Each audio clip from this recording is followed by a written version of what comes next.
Your Excellencies, distinguished guests, and ladies and gentlemen, first of all, thank you very much for your patience.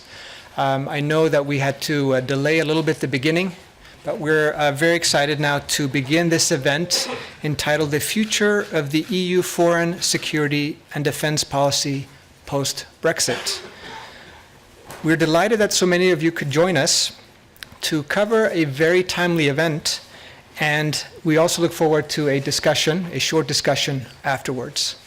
My name is Gustav Lindström, and I am the director of the EU Institute for Security Studies, and it is my pleasure to introduce our two distinguished panelists this evening. I think you all know who our panelists are, but we have Ms. Federica Mogherini, who is the EU's High Representative for Foreign Affairs and Security Policy and Vice President of the European Commission. And we also have Mr. Michel Barnier, who is the EU's Chief Negotiator on Article 50 Treaty on European Union negotiations with the United Kingdom. On behalf of my colleagues and others who worked hard to make this event possible, I wish to express our sincere appreciation for your presence here this afternoon, and we look forward to the interventions. We will begin with Ms. Mogherini, followed by Mr. Barnier, and the interventions will be a total of about 30 to 35 minutes, after which we will have a limited amount of time for questions and answers, and hopefully those will be focusing on Brexit. And you do have some sheets of paper should you want to write down your question. You also have a microphone system, I've been told, in your armrests. So with this, I take now the opportunity to thank again our panelists, and Ms. Mogherini, the floor is yours.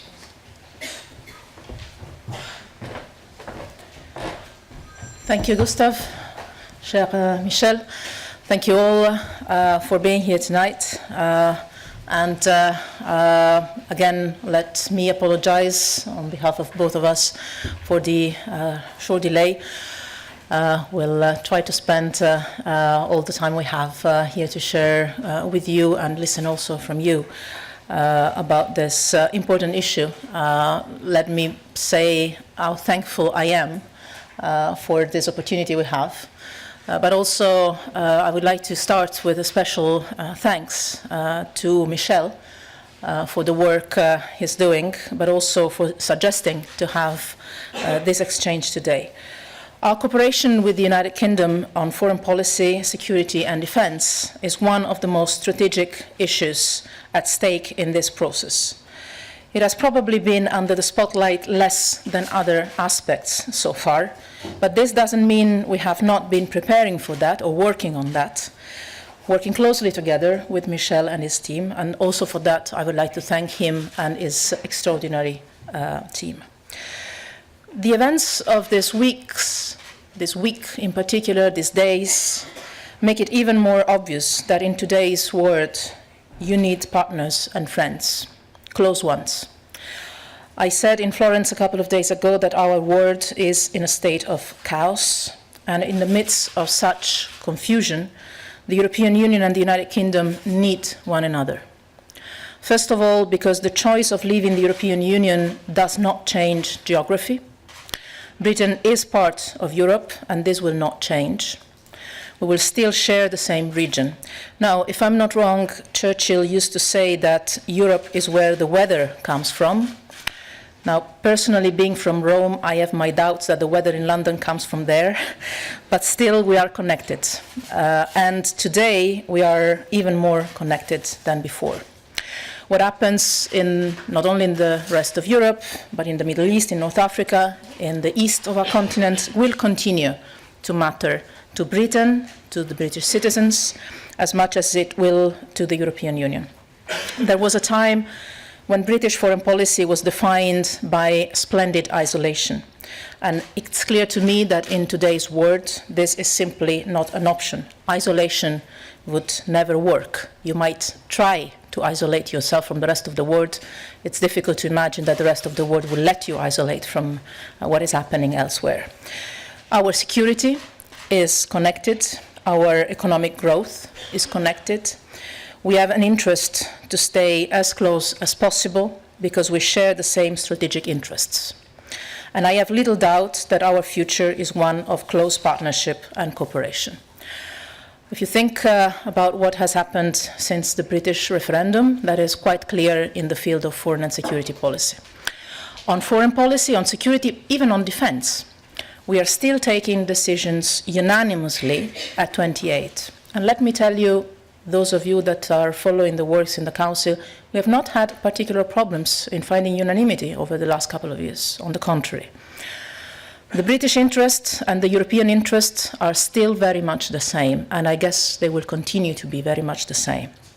We reacted as one to the Salisbury attack, and on Iran, we continue to work on the same side for exactly the same goal. And tomorrow Boris Johnson will be here in Brussels, together with the foreign ministers of Germany and France, to work together to preserve a deal we have achieved together, also with Russia and China, and we will save it together. So we will have the meeting with the 3 foreign ministers tomorrow, and then we will also have a meeting with the foreign minister of Iran, Zarif.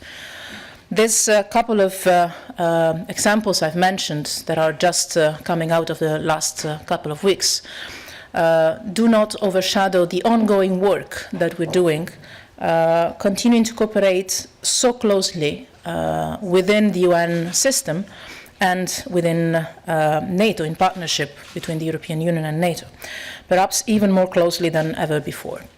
But this doesn't mean that everything will be the same. So this was the reassuring part of my beginning. A majority of British citizens have decided to leave the Union, and we obviously have to respect their decision, although I wished it was a different one. But now we can and we must work to make sure that our new relationship works in the best possible way under the new conditions that the British citizens have decided to put in place. On our side, I see a European Union that is moving forward and getting stronger. After the UK referendum, many, and probably also many in this room, were predicting the end of our union.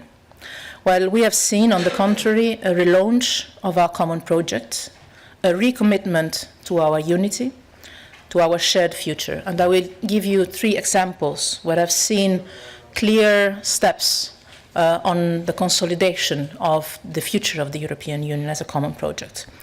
1, I see a union that in the future will have more than 27 member states, because we see that our friends in the Balkans are moving forward on their path to join our family.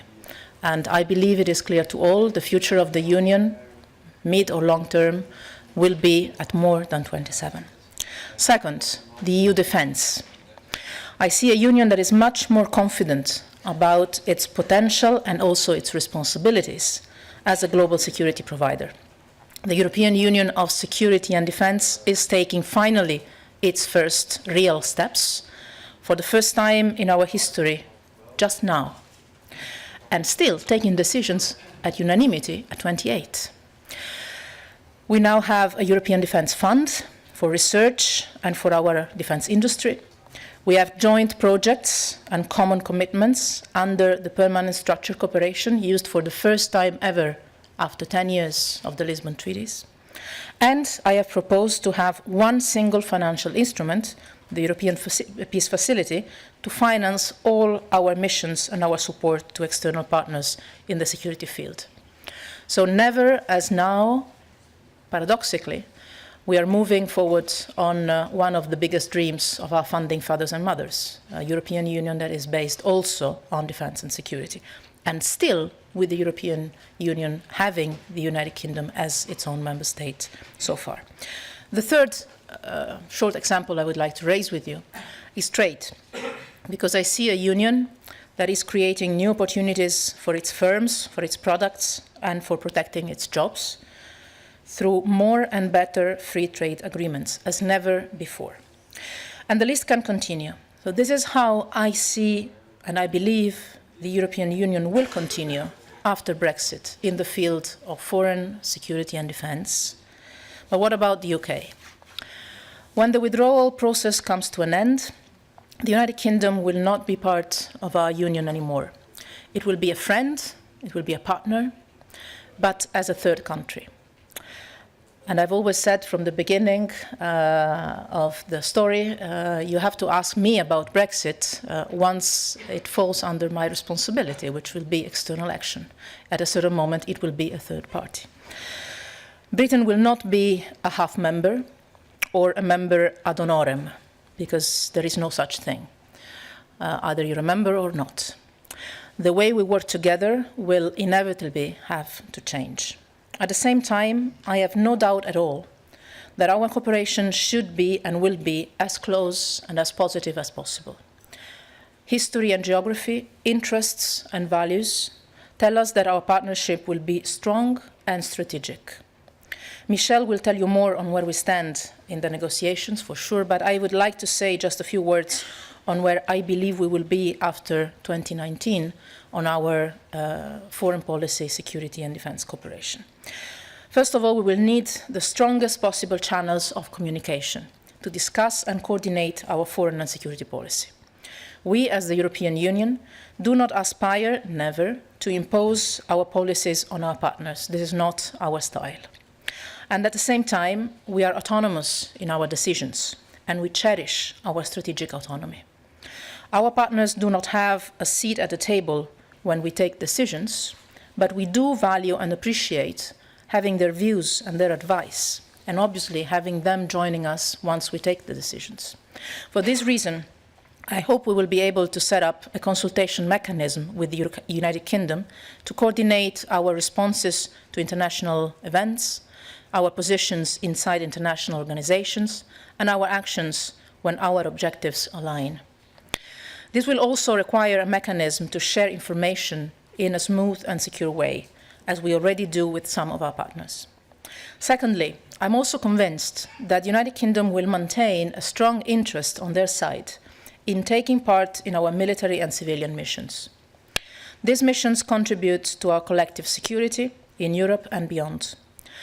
And if you think about our fight against piracy in the Indian Ocean, or our new training mission in support of Iraq's security sector reform, you clearly see that the United Kingdom could have an interest, will have an interest in continuing to be associated closely to our missions and operations.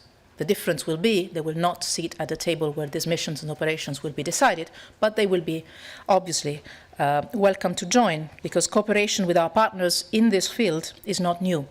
We have already signed framework participation agreements with 18 countries around the world to facilitate and allow their participation in our missions and operations. In the coming months, I will present the Council with a proposal for a new partnership framework for our security and defense policy.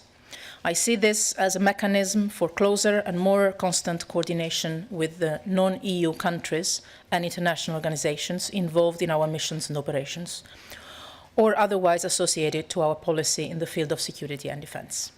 And this will be essential also in our future partnership with the United Kingdom. And finally, we will still have an interest, I believe, a reciprocal interest, to develop some of our military capabilities together.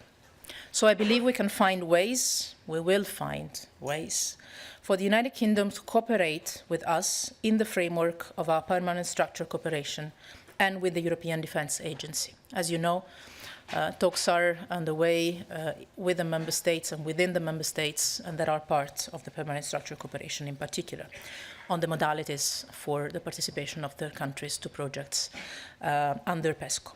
So to sum it up, on our side, and I believe also on the United Kingdom side, we are ready to work together at the diplomatic level, on the ground, and when it comes to our capabilities. And I know, again, that these objectives, these goals are shared. The reason is simple. The security of the United Kingdom is our own security, and the security of the European Union is the security of the United Kingdom. There are bonds that cannot be broken. The politics may change, but some realities do not change. The United Kingdom has helped shape a European Union that is open to the world and committed to making the world a better place. Together, we have shaped our global strategy for foreign and security policy, which is based on ideas of partnership and responsible engagement that we continue to share. This is why I'm confident about the future of our partnership. It will be different, it will be radically different, but it will and could be a positive, constructive one. The UK is leaving our union, and I again wish it wasn't. It is giving up the power to use our common foreign and security policy and all its instruments. It is giving up its decision-making power at the European Union table. But it is not leaving this world or this continent, and we will still both have our interest in working as closely as possible together, not any longer as members of the same family, but as neighbors, partners, and friends, as I believe we will stay. Thank you.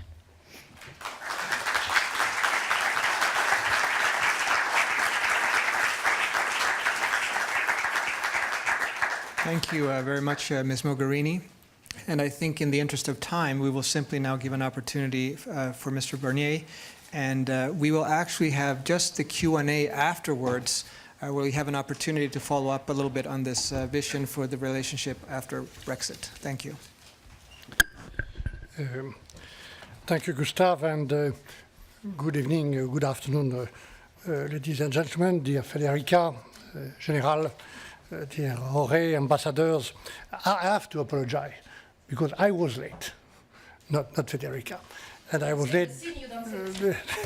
I was late because it is not usual, but I took part to the General Affairs Council just to present the state of play of this negotiation to the foreign minister. So thank you for your patience. Ladies and gentlemen, our future partnership with the UK must go beyond trade. The European Union has said this many times before. It should in particular include a strong pillar in foreign security and defense policy. So let me thank the EU Institute for Security Studies for this opportunity today to discuss this future cooperation together with Federica Mogherini. And Gustav, your institute is the place for creative thinking in foreign policy and security, exactly what we need for this discussion. Back in April 2017, the European Council expressed its readiness to establish a close partnership with the UK in foreign security and defense policy. What unites us here is stronger, much stronger than what divides us. This was demonstrated after the attack in Salisbury. The EU reacted with a great sense of unity and solidarity with the UK. 10 months from the day of Brexit, 10 months, our clear sign to the UK and to the international community is that the security of the European Union and the UK is bound together. There is still a lot of uncertainty. Negotiations on the future with the UK have not started yet. We have had a first exploratory discussion. But there should be no uncertainty about our commitment to a future security partnership. Security challenges are, by their nature, cross-border. Solidarity is not to be negotiated. Any trade-off between security and trade would lead to an historic failure, and it would be a strategic mistake benefiting those who want to weaken us. We welcome, therefore, the UK's commitment to Europe's security as restated in the recently published UK paper, Framework for the UK-EU Security Partnership. Ladies and gentlemen, in the future, the EU will take decisions on the basis of the interests of the EU 27, and it will respect the UK's sovereignty. But the EU and the UK's interests are likely to overlap in foreign security and defense policy. As a consequence, I firmly believe that a close partnership is in our mutual interest. We should join forces and protect our citizens against global threats such as terrorism, which struck again in Paris this weekend, cyber attacks, and hybrid threats. We should join forces and shape the global order. We must continue to secure the nuclear deal in Iran together. We must work toward a political process to bring an end to the conflict in Syria. We will need to work with our African partners to combat poverty and address the root causes of migration. We will need to continue our work towards peace in the Middle East and continue to defend a two-state solution in Israel and Palestine. And I say this with today's tragic events in mind. On these and other foreign policy challenges, the EU must continue to be at the forefront as a credible but frank partner to the US and in honest discussions with, in particular, China and Russia. The EU is a global actor and will remain so after Brexit. It will continue honoring its responsibilities worldwide. The EU does not act in isolation. It has always favored multilateral and international cooperation. And the UK will be one of our most important partners, not least because of its permanent membership in the UN Security Council. Ladies and gentlemen, Prime Minister Theresa May said in Munich that the UK, as a third country, will pursue an independent foreign policy in the future. But it is also clear that it will be in the UK's interests to remain close to the values and objectives of the EU's foreign and security policy. This is why we will keep the door open for close cooperation. Obviously, post-Brexit, our solidarity will be organized on a different basis. We respect the sovereign decision of the UK to leave the Union, yet being a third country does not mean that the UK cannot have an ambitious partnership with the EU. This applies in particular to common foreign and security policy and common security and defense policy, which are subject to specific rules and procedures. These EU policies have developed over time in a flexible manner, and we cooperate with many partners. More than 25 third countries have participated in EU-led operations. The European Defence Agency, the EURE, cooperates today with 4 third country partners, and Federica has just mentioned a new partnership framework to enhance cooperation with third countries in the field of defence. While more work is needed to prepare for the UK's orderly withdrawal, we have begun discussions on our future partnership. These discussions are based on the guidelines adopted by the European Council in March and include a part on foreign, security and defence policy. I just showed to the Minister of Foreign Affairs what could be the architecture of the discussion with the UK based on 4 pillars: trade, specific cooperation for socio-economic cooperations, internal security and external security.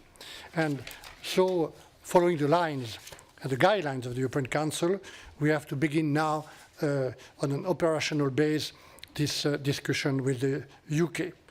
And I will work, obviously, in close cooperation with Federica and her services.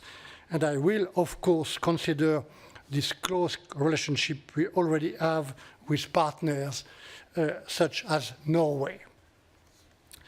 The UK has decided to leave the Union and become a third country. As a consequence, the UK will not have the same rights as EU member states. It will no longer participate in the decision-making of the EU. It will no longer have the ability to shape and lead the EU's collective actions. British entities will no longer have the same rights as EU entities. These are the legal and, if I may, mechanic consequences of Brexit. And the reality is that political and legal arrangements with a third country cannot be a substitute for all the benefits of EU membership. But our partnership could be underpinned by a set of mechanisms just mentioned by Federica: dialogue, consultation, coordination, cooperation, and exchange of information. It could include 5 dimensions. Number 1, close and regular consultation with the UK on foreign policy. A shared assessment of geopolitical challenges will facilitate the convergence and consistency of our external action. This will notably be the case for restrictive measures. Dialogue and information sharing regarding EU sanctions will facilitate the UK's alignment with the EU. Second, when projecting the EU's support worldwide, we will be open to the UK's contribution. In development aid, the EU and its member states are the world's leading donors. We are open to contributions from third countries and to local joint programming. We hope that the UK will make use of these possibilities. In EU-led operations, in general, it's not secret that the UK's contribution has been rather marginal so far. We would, of course, welcome its participation in EU-led operations in the future, considering that the UK has strategic military assets.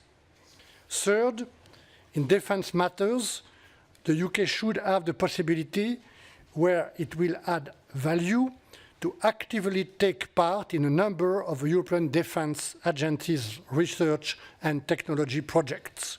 We should, however, keep in mind that industrial cooperation, also in the field of defense, is intertwined with EU rules underpinning the single market.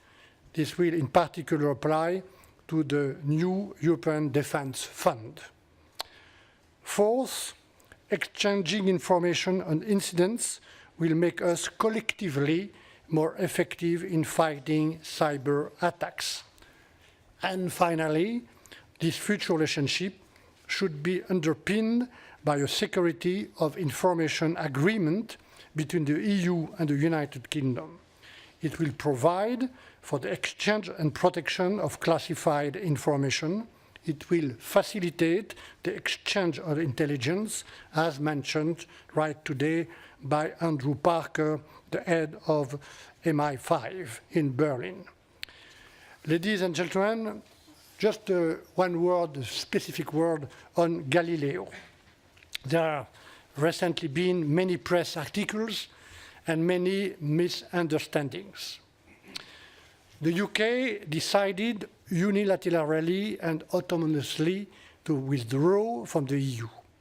This implies leaving its program as well. So we need to put the cooperation between the EU and the UK and Galileo on a new basis. In doing so, our responsibility is to maintain the autonomy of the EU and to protect our essential security interests. The EU rules on Galileo have been in place for a long time and are well known to the UK. In particular, third countries and their companies cannot participate in the development of security-sensitive matters, such as the manufacturing of PRS security modules. Those rules were adopted together by unanimity with the UK as a member, and they have not changed. These rules will not prevent the UK as a third country from using the encrypted signal of Galileo, provided that the relevant agreements between the EU and the UK are in place. So, ladies and gentlemen, the level of ambition of our future partnership will be very much depend on the UK's readiness to commit.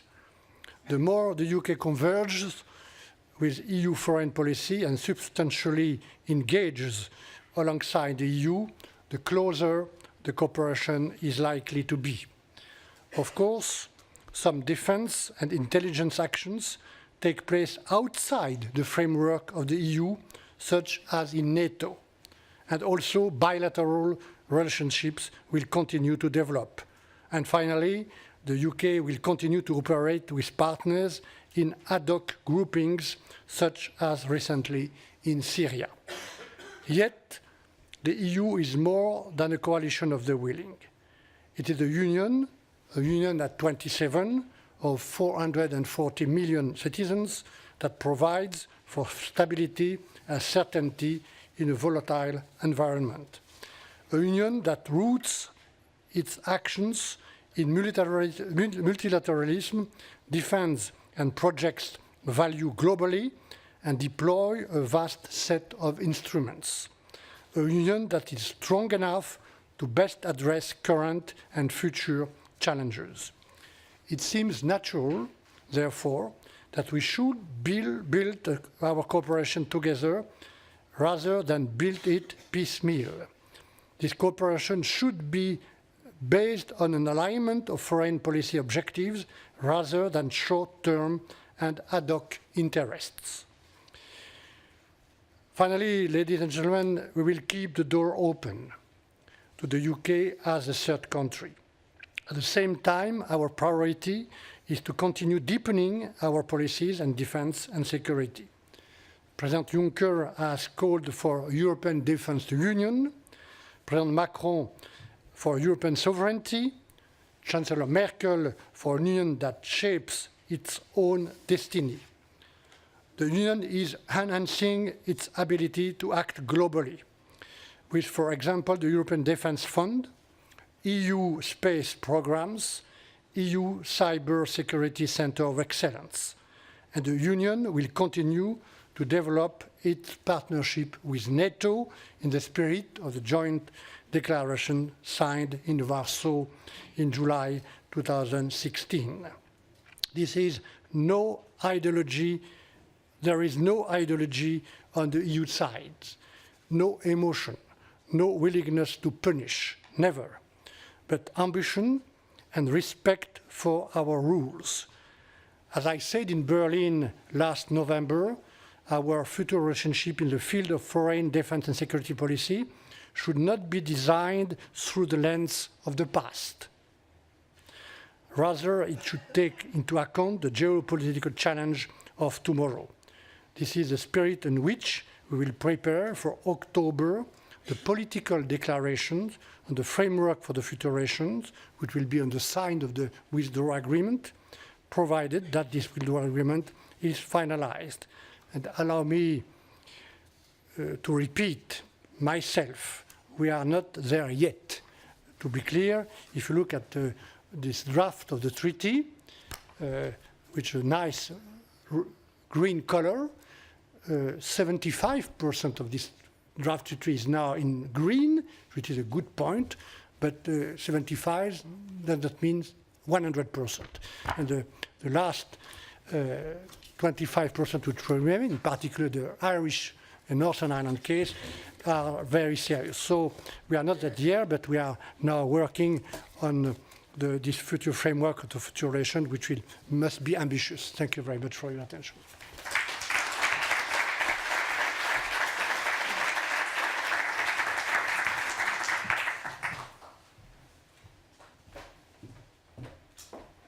I would like to thank you both again for your interventions and for lining out your views on the future of the relationship, and in particular for providing very specific examples of how this relationship could move forward, very practical. Now, I'm looking at the time, and we have a very limited amount of time, so for that reason, I would like to open the floor now for any questions, any comments. If you could just make yourself visible, I'll take three. I've seen one hand here, one in the back with the white shirt, please, and also here in the middle. We'll start with those, maybe I'll take four, and then we'll leave it at that for the moment. So please, sir, if you could also kindly introduce yourself. Thank you. So Paul Johnston, UK ambassador to the PSC. I thought I was going to be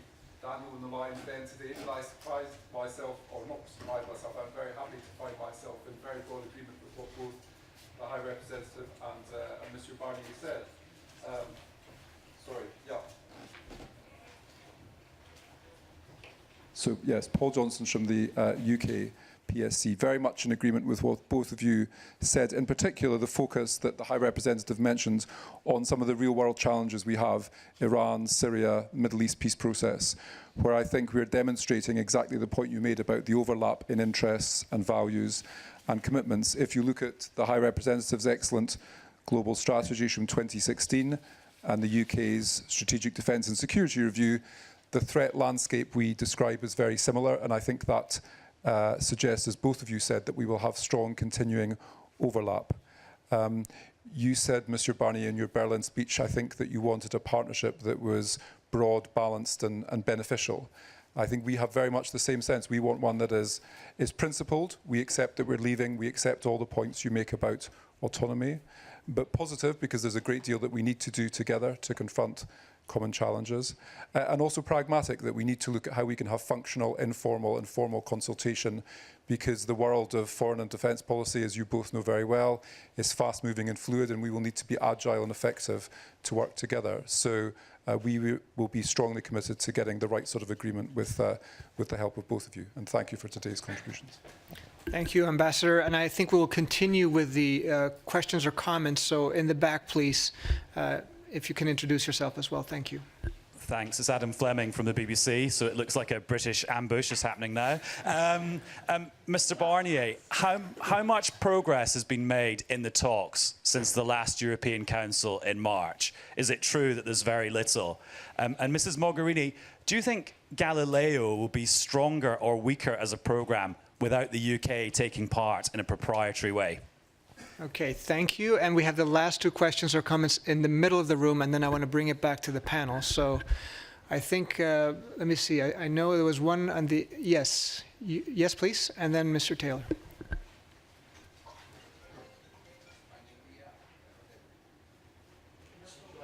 There should be a microphone in your armrest, either on your left. Okay.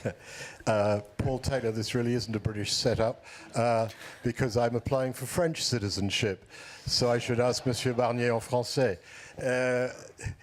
It follows on from the last question. I think that a lot of what we heard from both of you this afternoon has been practical, looking for cooperation, looking for the closest possible relationship, and opening opportunities to work with the UK. And yet, the issue of Galileo, which is the current illustration of what could go wrong in this whole relationship, is in front of us. How can you, on the one hand, say that you would welcome the UK joining in European Defence Fund projects, in European Defence Agency projects, in PESCO projects, and on the other hand say that the project which has clear defence implications, Galileo, in which the UK has been involved as a major partner for the last 15 years, is now going to be closed to British firms, and the British should be happy that they're just going to be able to use the signal if they sign the right agreements. Aren't you sending the wrong signal there, if I may say so, and particularly with the implication that once the UK becomes a third country, then letting it share in the technologies and in the government-regulated service would actually irretrievably compromise, I believe was the term, the security of the system. Thank you. Thank you. And we'll take the last question or comment, please. Thank you. Thank you very much. Thanks a lot. And my question is, because both you, Ms. Mogherini, and Mr. Biden, you highlighted the importance of consultations with the UK post-Brexit and sharing information. So my question is, what would be the appropriate institutional framework for those consultations and exchanges of information? I know, for example, that the UK side has proposed the idea of having a consultative observatory seat in the EU's Political and Security Committee for the UK. So is this something that could theoretically happen, or would there be some other type of structure that could be established? Thank you. Thank you very much for your questions. And now I would like to bring it back to the panel. You have each a microphone on the table. And I don't know if, Ms. Mogherini, would you like to begin? Or Mr. Barnier? Yeah. Just for Federica to have the last word. Adam, the famous Adam, asked me, have you reached very little? It was your right words, huh? Very little progress. I would say little, not very little. So it remains 2 rounds of negotiation from now to June, and I think nobody must have to underestimate the key rendezvous of June, huh? Because as I already said and often said, the clock is ticking. Huh? And let me recall that the date of the withdrawal has been chosen by the UK itself. Sending this letter in March last year, the UK government has chosen the date of the withdrawal in March 19. It's not our choice. Huh? So the clock is ticking, and we have to conclude and to finalize this agreement, this treaty, and to color in green the 25% which remains before October or November, because we have to keep, don't forget this point, we have to keep the time of the ratifications by the European Parliament, the Council, and the British side. So little progress, but we are working on technical issues, which is always useful. None of these issues are negligible. The 2 key points which remains, where there is risk of failure, are the governance of the agreements and the Ireland and Northern Ireland issue. And I repeat that if we want an agreement, the withdrawal agreement in October, including the transition period, let me recall also that the only legal base for the transition is Article 50. That means that if we want the transition, we must have an agreement on the withdrawal. Huh? If we want an agreement on the withdrawal, including the transition, we must have, in the framework of this agreement, operational solutions for Ireland and Northern Ireland. So we have two weeks of negotiation in the next weeks, and we will do our best. Because my line, for the very beginning, is to reach an agreement. No deal is not my option. Huh? Galileo.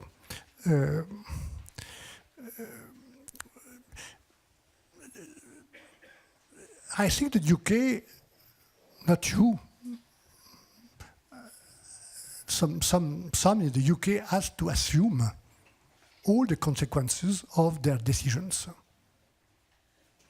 This country has decided on a sovereign base, democratic base, and we respect this decision, even if we regret it profoundly. We respect this decision. This country has decided to leave 750 international agreements the day of the Brexit. 750 international agreements. And it had decided to leave Galileo in the current framework of the membership of the member states. So no decision had been already taken for the future cooperation between UK and Galileo. And obviously we will have cooperation between UK and Galileo, obviously, as we have for the United States or Norway. Even to the access of the PRS signal. But the UK knows perfectly, because it had voted this decision, that for some informations we have to protect the member states. It's a unanimous decision of the 28, including the UK. So the current legal framework is this one, not another one. So that is the point. Okay, Ms. Mogherini. Thanks, because this leaves me space for answering to other issues, but I think I would like to underline what Michel just said. Decisions have consequences. And you can regret, as I do, as Michel does, as all of us do, the choice, the decision that was taken. But that brings consequences. And today the question is not whether this would make Galileo or other fields of action stronger or weaker.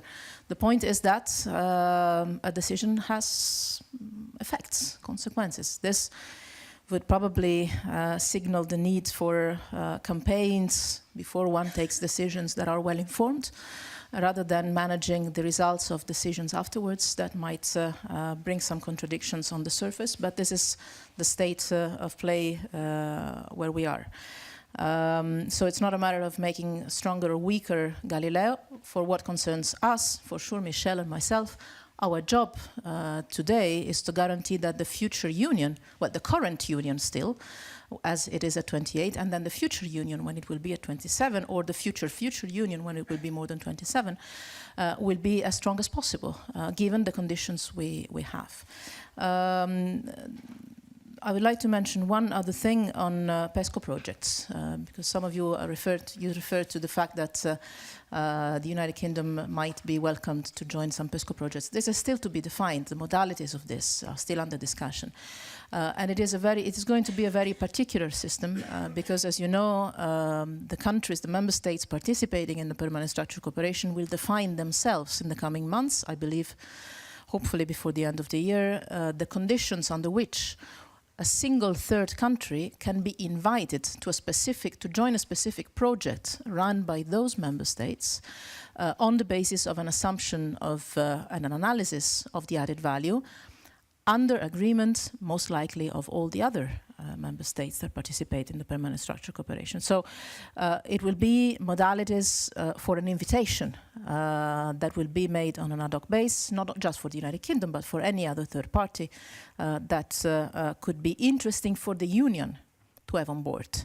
That is the point. The major consequence of the decision of Brexit in the field of foreign security and defense policy is that is it an English word, barycenter? The center of gravity moves from being a decision maker to being potentially a beneficiary or someone that joins decisions that have been taken by others. To me, this makes the big loss for the United Kingdom because it loses many instruments that today it determines. And our British colleagues know very well how relevant and how determinant are their inputs and their contributions to shaping our foreign and security policy and also our defense decisions. And to me, it's a loss mainly for the United Kingdom because they will lose instruments and a decision-making role. For sure, under the conditions that will be determined by the EU institutions and the member states, once the UK will be a third party, it will be potentially invited to join, but the decision-making process will always be a European Union one. And again, you cannot be half member state. Either you are a member state or not. On consultation mechanism, this is exactly one of the things on which Michel and I are working upon now. So I would not release more details than the ones we have shared with, first of all, member states. But one thing I can say for sure, the European Union doesn't have, on the contrary to the United Nations, observer status. You're a member or you're not a member. You can have strong consultation mechanisms, but membership is for members. So we will discuss and we will shape the most effective mechanism for consulting, for sharing, for coordinating as much as we can our foreign and security policy orientations. As the ambassador said, in practice, this will come, I believe, quite naturally because we have the same orientation, we have the same analysis of the situation on the ground on all major issues and topics that are on the table. So I do not see the complexity of finding common orientations, while obviously we will have to shape some mechanisms that will be functional. But again, efficiency and effectiveness of the mechanism for me is what counts the most. But again, half membership is not foreseen by our treaties in any possible way. So either you are a member or you're not.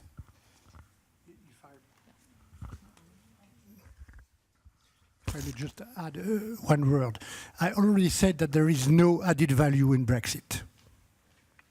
And until now, I listened to everybody, even Mr. Farage and some others, leaders of the UK political debate. Nobody has been able to prove and to give me a proof of the added value of the Brexit. But I'm ready to listen. So it cannot be, coming back to the point of the Galileo and some other points, it cannot be business as usual.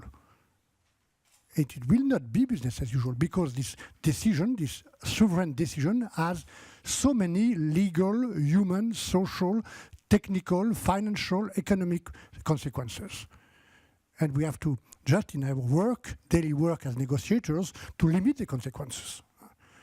Sometimes when I read some UK papers, I would just take the example not of the external security or defense or external policy, but just internal security, that it seems, reading this paper, that we have a country who just begin a process to accession. Huh?